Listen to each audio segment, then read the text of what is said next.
Salam alaikum, ici c'est Mohamed Jackson. J'espère que vous allez tous bien.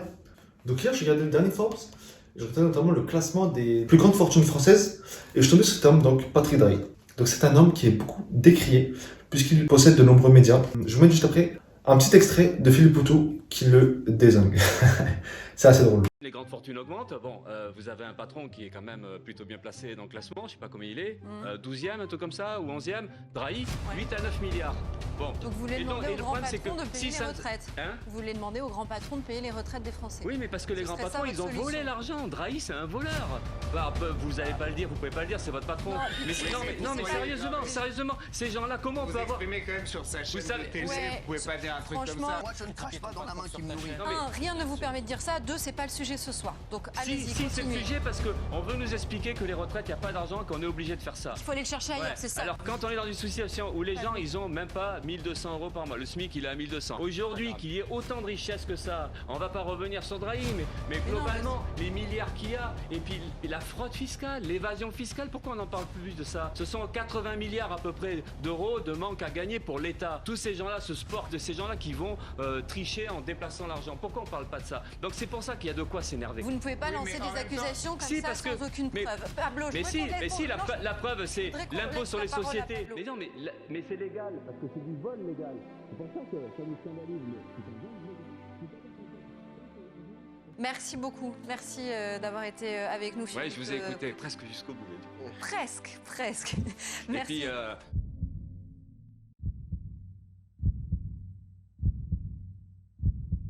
vous direz à Drahi Non, c'est que bon là. si ça lui a non, mais pas plu. franchement, Non, mais bon, ouais, non, mais franchement, là, effectivement, je pense qu'on va s'arrêter là. Patrick Drahi est un milliardaire français.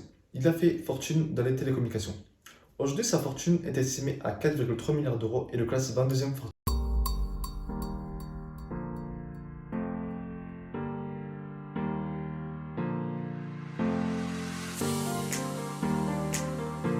Patrick Drahi est né en 1963 à Casablanca, dans une famille d'origine juive marocaine. Ses deux parents sont professeurs de mathématiques au sein de l'Alliance israélite universelle, qui est une fondation qui permet de scolariser les juifs d'Orient. À l'âge de 15 ans, il déménage en France, à Montpellier. Donc passionné par les mathématiques et la technologie, comme ses parents, il passe son bac et le réussit très bien. Il va ensuite continuer ses études au sein de l'École polytechnique de Paris, puis au niveau de l'École nationale supérieure de télécommunications. Il avait du flair déjà à l'époque. Donc une fois diplômé, il travaille en tant que salarié normalement au sein de l'entreprise Philips, où il y reste pendant 5 ans.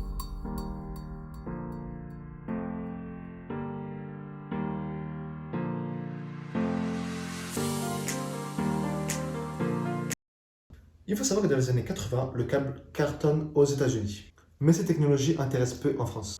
Drahi, persuadé qu'il peut retourner la tendance, ouvre son premier câble opérateur qui s'appelle Sud Câble Service en 1994. Il se finance grâce à un prêt étudiant de 50 000 francs, qui correspond aujourd'hui à 11 300 euros. Donc le jeune entrepreneur sillonne tout le sud de la France pour mettre en place ces câbles. Il a dit: j'ai enchaîné les réunions municipales devant les habitants, parfois devant seulement 3 mamies. Du coup, il va s'implanter petit à petit dans les petits réseaux de France dans le sud. En 1995, il crée son second câble opérateur, qui s'appelait Media Réseau, et il permet de raccorder main la balai au câble. Donc dans ces deux entreprises, il a toujours décidé d'utiliser des entreprises américaines pour y investir, et il a tout le temps réussi à les convaincre. Ainsi, il a du succès puisqu'il arrive à revendre ses entreprises auprès d'entreprises néerlandaises. Il se fait à cette époque-là déjà des millions d'euros à la vente. Avec cette intervention, je vais vous expliquer comment est-ce qu'elle fait fortune et comment de nombreuses personnes arrivent à devenir riches en France. Il utilise notamment la technique de LBO. C'est la gestion d'investissement avec effet de levier, qui consiste en fait à s'endetter pour acheter une entreprise cible, puis la restructurer pour en majorer ses profits financiers, et ainsi de rembourser les emprunts contractés par forte ponction sur la trésorerie de la dite entreprise. Donc en gros, le LBO, c'est un principe qu'on s'endette pour acheter une entreprise et ensuite on la rembourse lorsqu'on réussit à lui redonner de l'allure grâce à des ponctions sur la trésorerie de l'entreprise. Donc il faut absolument que l'entreprise qu'on a rachetée fasse du bénéfice pour pouvoir rembourser le crédit qu'on a. C'est une technique risquée puisqu'il y a un prêt avec une entreprise qui était déficitaire, mais si on réussit à la relever, c'est le jackpot. Après la vente de cette entreprise, il devient conseiller au sein d'une entreprise de communication numérique qui est Intercom. Puis après le travail, il devient responsable de l'Europe occidentale et méridionale du PC au printemps 99. Pour ce poste, il fallait s'installer à Genève et c'est depuis cette époque-là qu'il habite en Suisse. Vous le verrez, ça aura un impact sur les fraudes fiscales auxquelles il est inculpé à ce jour. Durant son passage à UPC, Patrick Drahi rachète pour plus de 330 millions d'euros de câbles. En 2000, il obtient des fréquences de l'État et fonde avec Energy et Wendel un nouvel opérateur qui s'appelle Fortel. Puis, sentant que la bulle Internet allait exploser bientôt, il décide de revendre ses parts, ce qui a été un très beau coup, puisqu'il revend très cher ce qui ne vaut plus rien quelques mois plus tard. Ainsi, en mai 2001, il crée sa propre société, donc le fonds d'investissement Altis.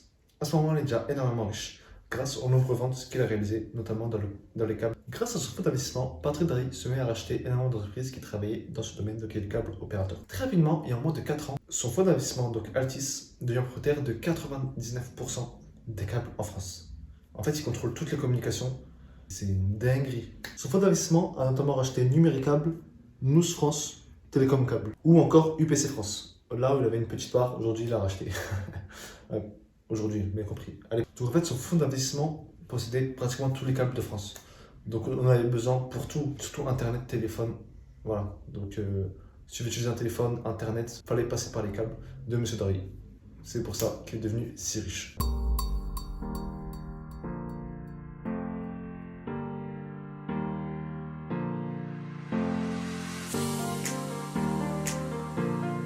Après, on va consolider sa position en France puisqu'il avait tout. Il décide de s'expandre à l'international. En 2009, il décide d'acheter 3 nouveaux câbles, notamment dans les dom-toms. Puisqu'il achète notamment les câbles de Guadeloupe, de Martinique ou encore de La Réunion. Puis ensuite, il va s'installer aux États-Unis en achetant un des plus gros câbles opérateurs des États-Unis, qui est Suddenlink Communication. Et il est actuellement un des plus gros acteurs du marché américain de télécommunications. Puisqu'on parle d'expansion internationale, on peut aussi parler d'expansion boursière, puisqu'en 2013-2014, il permet à Numéricable et à son fonds d'investissement Altis de rentrer en bourse, ce qui lui permet de récupérer de l'argent personnellement, mais aussi de financer des investissements pour ses entreprises.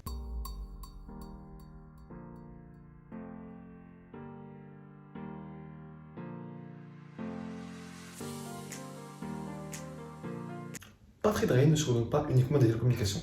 Il achète tout ce qu'il peut, notamment dans les médias.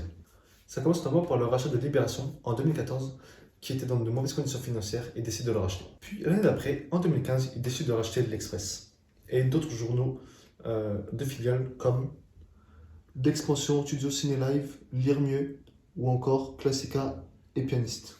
Et un an plus tard, en 2016, il décide de revendre l'Express et Libération, où il gagnera 72 millions d'euros en moins de 2 ans. C'est incroyable. Ce qui fera couler de l'encre, c'est notamment l'achat de SFR, où de nombreux acteurs politiques ont joué un rôle. Donc c'est Vivendi qui avait annoncé la mise en vente de sa filiale SFR. Les deux candidats repreneurs étaient le groupe Bouygues et le groupe Altis Europe. Le gouvernement français avait exprimé sa préférence pour le premier, donc Bouygues. Puisque le ministre du redressement productif, donc Arnaud Montebourg, disait Numéricable a une holding au Luxembourg, son entreprise est cotée à la bourse d'Amsterdam, sa participation personnelle est à Guernesey, dans un paradis fiscal de Sa Majesté la Reine d'Angleterre, et lui-même est résident suisse. Il va falloir que M. Drahi rapatrie l'ensemble des possessions et biens à Paris, en France. Nous avons des questions fiscales à lui poser. Donc voilà. Comment faire comprendre que l'État français n'était vraiment pas d'accord pour cette vente auprès de Patrick Drahi et préfère le groupe Bouygues Télécom qui était dans une activité plutôt en France. Mais Numéricable préfère négocier avec Patrick Drahi puisqu'il proposait beaucoup plus d'argent, à savoir 500 millions d'euros de plus. Ce qui est tout à fait logique. Cash is king quoi. Et Patrick Drahi répondra à Arnaud Montebourg en lui disant qu'il ne déménagera pas en France puisque ses activités sont en Suisse et qu'il a aussi déjà énormément d'argent en France et qu'il n'a pas besoin d'être rapatrié en France pour pouvoir gérer ça. Et donc en octobre 2014, Emmanuel Macron, qui était à l'époque ministre de l'économie, a décidé d'autoriser le rachat des SFR par le groupe Altis. En fait aujourd'hui ce qui choque les gens, c'est que Patrick Drahi possède BFM TV, RMC ou encore SFR. C'est-à-dire qu'en plus d'avoir les télécommunications, il peut avoir le contrôle des médias qui ne parleront très peu de lui, comme l'a montré la vidéo de... L'Empire Drahi, ce sont des réseaux câblés et de téléphonie mobile. En France, avec Numéricable SFR, et partout dans le monde, en Belgique, au Portugal, aux Antilles, en République dominicaine, en Israël ou aux États-Unis. C'est également un groupe de presse composé notamment de Libération, L'Express, BFM TV ou RMC. L'Empire Drahi, regroupé au sein du groupe Altis, c'est 55 000 salariés, un chiffre d'affaires de 25 milliards d'euros et une myriade de sociétés dans les paradis fiscaux. C'est de l'optimisation fiscale purement et simplement. On a Altis Pays-Bas qui contrôle une société qui s'appelle Altis Luxembourg, qui elle-même contrôle une société qui s'appelle Altis France, mais qui est luxembourgeoise. Il y a 6 niveaux de holding entre Altis Luxembourg et Numérica. En parlant des problèmes fiscaux de Patrick Drahi, il y a de nombreux documents qui montrent qu'il fraude le fisc et qu'il a eu plutôt des affaires judiciaires assez sombres. Il y a eu très récemment des Drahi Leaks, donc des messages et documents qui ont fuité sur la vie de Patrick Drahi et qui le mettent à mal aujourd'hui, puisqu'il est en procès judiciaire sur plusieurs affaires. Fin août dernier, le groupe Altis, détenu par le milliardaire et patron de presse Patrick Drahi, a été victime d'un piratage massif. Altis ayant refusé dans un premier temps de payer une rançon, les données ont été publiées sur Internet par les pirates. Cela concerne tous les montages financiers et fiscaux d'Altis, mais aussi de l'entreprise qui supervise les investissements personnels du milliardaire.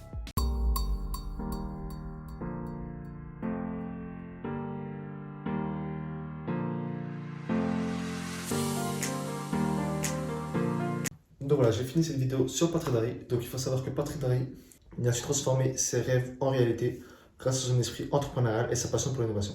Donc j'espère que tu as kiffé ma vidéo sur Patrick Drahi. J'ai fait d'autres vidéos sur d'autres hommes à succès comme celui-ci, dont Bernard Tapie, Xavier Niel ou encore Mohamed Altrad. Donc n'hésite pas à aller les regarder, elles sont sympas. Tu apprendras beaucoup de choses. N'hésite pas à me dire en commentaire si tu aimerais que je te fasse d'autres vidéos comme celle-ci sur des hommes à succès pour un peu t'expliquer comment ils sont devenus successful comme ça. Donc n'hésite pas à lâcher un like, à t'abonner. Je te dis à la prochaine. Tchuss!